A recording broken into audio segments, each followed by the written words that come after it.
I'll show you how you can make your own server tag. Now, to get started, let's just go ahead and open Discord first. Now, once you open on Discord, you want to go ahead and go to your server settings here, and you want to tap on server boost. Now, on server boost, you'll unlock the tag after you have 7 boosts. So, once you have 7 boosts, you want to go ahead and go to tap on boost this server, and then you'll have to get around 7 boosts here, right? So, it'll cost about this much. This is about $15 to $20. Now, once you have boosted that server, you can now start customizing the tag.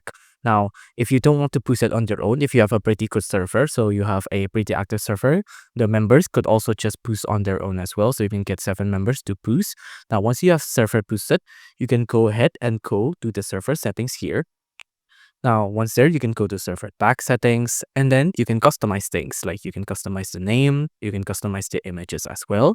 And then once you have customized it, all of your server tag here, you can go ahead and press done. And then that's it. Your server will have a server tag now. But of course, the server tag will only persist once the boost is also persisting. Now, the boost, it'll last about a month, right? So it'll have to be 7 boosts every month. But after you have 7 boosts every month, then of course, you will get the server tag as you wish.